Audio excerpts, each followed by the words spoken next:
ಬೆಂಗಳೂರಿನಲ್ಲೊಂದು flat ಖರೀದಿ ಮಾಡಬೇಕು ಅಂತ ಯಾರಿಗೆ ತಾನೇ ಆಸೆ ಇರೋದಿಲ್ಲ. ಹಾಗಾಗಿ ಫ್ಲಾಟ್ ಖರೀದಿ ಮಾಡೋದಕ್ಕೆ ಹೊರಟಿದ್ದವರು ಎಚ್ಚರ. ಬೆಂಗಳೂರಲ್ಲಿ ಪ್ರತಿಷ್ಠಿತ ಹೆಸರಿಗೆ ಮರಳಾಗೋದಕ್ಕೆ ಹೋಗಬೇಡಿ. ಸೊಬಗರ ಹೆಸರು ನೋಡಿದ ತಕ್ಷಣ ಫಿದಾಗಬೇಡಿ. ಅಲ್ಲೇನೋ ಸ್ಪೆಲ್ಲಿಂಗ್ ಮಿಸ್ಟೇಕ್ ಇದೆ. ಬೆಂಗಳೂರಲ್ಲಿ ಪ್ರತಿಷ್ಠಿತ ಹೆಸರಿಗೆ ಮರುಳಾಗಬೇಡಿ. ಹೆಸರು ಪ್ರತಿಷ್ಠಿತ, ಕೆಲಸ ಮಾತ್ರ ಅತಿ ಕೆಟ್ಟ. ಪ್ರಭಾವಿ ಹೆಸರು ಅನ್ನುವ ಕಾರಣಕ್ಕೋಸ್ಕರ ನಂಬೋದಕ್ಕೆ ಹೋಗಬೇಡಿ. ಪ್ರತಿಷ್ಠಿತ ಅಪಾರ್ಟ್ಮೆಂಟ್ಗಳಲ್ಲಿ ಮೇಂಟೆನೆನ್ಸ್ ಸರಿ ಇರೋದಿಲ್ಲ. ಅಪಾರ್ಟ್ಮೆಂಟ್ನಲ್ಲಿ ಮೂಲಭೂತ ಸೌಕರ್ಯ ಸಿಗೋದಿಲ್ಲ ನಿಮಗೆ. ಅಪಾರ್ಟ್ಮೆಂಟ್ ನಿವಾಸಿಗಳ ಬದುಕು ನರಕ. ನೆಲಮಂಗಲ ಬಳಿಯ ಒಡೇರಹಳ್ಳಿಯ ಟಾಟಾ ವ್ಯಾಲ್ಯೂ ಹೋಮ್ ಅಪಾರ್ಟ್ಮೆಂಟ್ಗಳಲ್ಲಿ ಇಲ್ಲ ಮೇಂಟೆನೆನ್ಸು, ಜೊತೆಗೆ ಮೂಲಭೂತ ಸೌಕರ್ಯ. ಟಾಟಾ ವ್ಯಾಲ್ಯೂ ಅಪಾರ್ಟ್ಮೆಂಟ್ಗಳಲ್ಲಿ ಕೋತಿಗಳ ಕಾಟನೂ ಇದೆ. ಇದಕ್ಕಿಂತ ಕಾಡಲ್ಲಿ ಹೋಗಿ ಬದುಕಬಹುದು. ಟಾಟಾ ವ್ಯಾಲ್ಯೂ ಹೋಮ್ ಮಾಲೀಕರ ವಿರುದ್ಧ ನಿವಾಸಿಗಳ ಆಕ್ರೋಶ. ಯಾವುದಕ್ಕೂ ಕ್ಯಾರೆ ಅಂತ ಇಲ್ಲ ನೋಡಿ. ಬೆಂಗಳೂರಿನಲ್ಲಿ ಒಂದು ಸಣ್ಣ ಅಂಗುಲದಲ್ಲಿ ಅಥವಾ ಒಂದು ಫ್ಲಾಟೇ ಮಾಡ್ಕೊಂಡಿರೋಣ ಅಂತ ಹೇಳಿ ಪ್ರತಿಯೊಬ್ಬ ಮಧ್ಯಮ ವರ್ಗದವನು ಕೂಡ ಆಸೆ ಪಡ್ತಾರೆ. ಹಂಗಂತ ಕಂಡವರು ಪ್ರತಿಷ್ಠಿತನ ಹೆಸರಿನಲ್ಲಿ ನಿಮಗೆ ತೋರಿಸುವಂತಹ ಫ್ಲಾಟ್ಗಳನ್ನ ಖರೀದಿ ಮಾಡೋದಕ್ಕೂ ಅಥವಾ ಅದರಲ್ಲಿ ಬಾಡಿಗೆ ಇರೋದಕ್ಕೂ ಯೋಗ್ಯ ಅಲ್ಲ. ಮಂಗಗಳು ಬರ್ತಾವಂತೆ, ಮಂಗಗಳು. ಈಗ ಮನೆ ಅಂದ ತಕ್ಷಣ ಅಲ್ಲಿ ವಯೋವೃದ್ಧರು ಇರ್ತಾರೆ, ಹೆಣ್ಮಕ್ಳು ಇರ್ತಾರೆ. ಇದಕ್ಕೆ ಸಂಬಂಧಪಟ್ಟ ಹಾಗೆ ಆಕ್ರೋಶ ವಿಸ್ಫೋಟಗೊಂಡಿದೆ. 4 ಲಕ್ಷ ಸಮಥಿಂಗ್.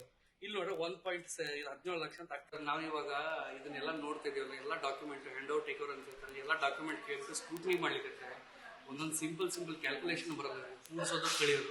ಇದು ಎಲ್ಲ ಇಂಟರ್ನ್ಯಾಷನಲ್ ಸ್ಟ್ಯಾಂಡರ್ಡ್ ಕಂಪ್ನಿ ಅಂತಾರೆ. ಬಟ್ ಈ ತರ ನಾನು ಎಲ್ಲಿಯೂ ನೋಡಿಲ್ಲ. ನಾವು ಲಿಸ್ಟ್ ನೋಡ್ಕೊತ ಹೋದ್ರೆ ನಮ್ಮ ಹತ್ರ ಏನಂದ್ರೆ ಒಂದು ಕಾದಂಬರಿನೇ ಬರೆಯೋದು, ಆ ತರ ಪ್ರಾಬ್ಲಮ್ಸ್ ಇದಾವೆ. ಎರಡು ತಿಂಗಳಿಂದ ನಾವು ಇಷ್ಟು ಇಮೇಲ್ಸ್ ಕಳಿಸಿದ್ವಿ, ಡಾಕ್ಯುಮೆಂಟ್ಸ್ ಕೊಡು ಅಂತ ಹೇಳ್ಬಿಟ್ಟು 2 ತಿಂಗಳಿಂದ ಒಂದೊಂದು ರೆಸ್ಪಾನ್ಸ್ ಇಲ್ಲ.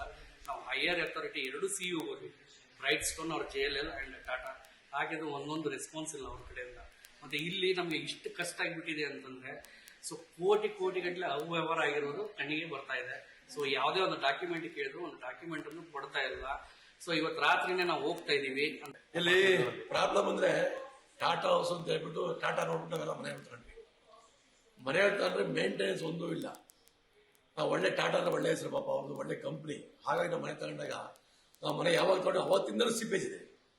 ಸುಮಾರು 20-30% ಸಿಪೇಜ್ ಮನೆ ಇದ್ದಾರೆ.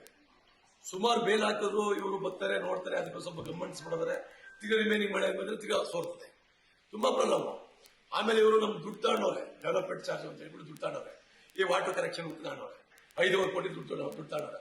ಒಂದು ವಾಟರ್ ಕನೆಕ್ಷನ್ ಕೊಟ್ಟಿಲ್ಲ, ₹1 ವಾಟರ್ ಬಿಟ್ಟಿಲ್ಲ. ಆಮೇಲೆ ಕ್ಯಾಂಪ್ ಚಾರ್ಜ್ ತಗೊಳ್ತಾರೆ, ಕ್ಯಾಂಪ್ ಚಾರ್ಜ್ ಖರ್ಚು ಮಾಡ್ಬಿಟ್ಟವ್ರೆ. ಅದು ₹1 ಲೆಕ್ಕ ತೋರಿಸ್ತಾ ಇಲ್ಲ. ಆಮೇಲೆ ಸೊಸೈಟಿ ಡೆವಲಪ್ಮೆಂಟ್ ಅದು ತಗೊಂಡು 25 ಕೋಟಿ, ಅದು ಆಗಿಲ್ಲ. ಎಲೆಕ್ಷನ್ ಮಾಡ್ತೀನಿ ಅಂತ ನಮ್ಮ ಹತ್ರ 85 ಲಕ್ಷ ಇಸ್ಕೊಂಡವ್ರೆ ಎಲ್ಲ ಹೋದ್ರ ಹತ್ರ. ₹1 ಎಲೆಕ್ಷನ್ ಖರ್ಚು ಮಾಡಿಲ್ಲ ಇವರು. ಆ ದುಡ್ಡು ಕೇಳಿದ್ರೆ ಎಲೆಕ್ಷನ್ ಇಲ್ಲ, ಆ ದುಡ್ಡು ಕೇಳಿದ್ರೆ ಕೊಡ್ತಾ ಇಲ್ಲ. ಇವ್ರದ್ದು ಒಂದಲ್ಲ ಎರಡಲ್ಲ ಪೂರ ಕರೆಂಟ್ ದುಡ್ಡು ತಗೊಂಡ್ರೆ ಟೋಟಲ್ ನಮ್ಮ ಹತ್ರ ಎಕ್ಸ್ಟ್ರಾ ದುಡ್ಡು ಇವರು ಒಂದು 30-40 ಕೋಟಿ ರೂಪಾಯಿ ದುಡ್ಡು ಮಾಡೋ ಲೆಕ್ಕನೆ ಕೊಡ್ತಾರೆ. ಈಗ ಟಾಟಾ ಎವೆನ್ಸ್ ಅಲ್ಲಿ ಚೆನ್ನಾಗಿರುತ್ತೆ ಫ್ಲಾಟ್ ಅಂತ ಹೇಳಿ ತಗೊಂಡ ಬರ್ತಾರೆ. ಹೌದು, ಹೊಸದಾಗಿ ಹೇಳ್ತೀನಿ, ದಯವಿಟ್ಟು ತಗೊಂಡೋಗಿ ಹೋಗ್ಬೇಡಿ ಟಾಟಾದಲ್ಲಿ. ನೀವು ಇಂಥವ್ರಿದ್ದಾರೆ. ಟಾಟಾ ಕಂಪ್ನಿ ಒಳ್ಳೇದು, ಬಟ್ ಕಳ್ಳರು ಸೇರ್ಕೊಂಡು ಟಾಟಾ ಕಂಪ್ನಿ ಕಳ್ಳರು ಮಾಡ್ತಾರೆ. ಈ ಟಾಟಾದಲ್ಲಿ ಟಾಟಾ ಕಂಪ್ನಿ ಒಳ್ಳೇದು. ಈ ಏನ್ ಮ್ಯಾನೇಜಿಂಗ್ ಸರ್ಕಿದ್ದಾರೆ ಇವರೆಲ್ಲ ಕಳ್ತನ ಮಾಡಿ ಅವ್ರು ಕಳ್ಳರು ಮಾಡ್ತಾರೆ. ಫ್ಯೂಚರ್ ಅಲ್ಲಿ ಫ್ಲಾಟ್ ತಗೊಂಡು ರಿಯಲಿ ಕ್ಷಣ ಕ್ಷಣದ ಸುದ್ದಿಗಳಿಗಾಗಿ ಫ್ರೀಡಂ ಟಿವಿ ಸಬ್ಸ್ಕ್ರೈಬ್ ಮಾಡಿ, ಲೈಕ್ ಮಾಡಿ ಹಾಗೂ ಫಾಲೋ ಮಾಡಿ. ಹೊಸ ಸುದ್ದಿಗಳ ನೋಟಿಫಿಕೇಶನ್ಗಾಗಿ ಬೆಲ್ ಐಕಾನ್ ಮೇಲೆ ಕ್ಲಿಕ್ ಮಾಡಿ.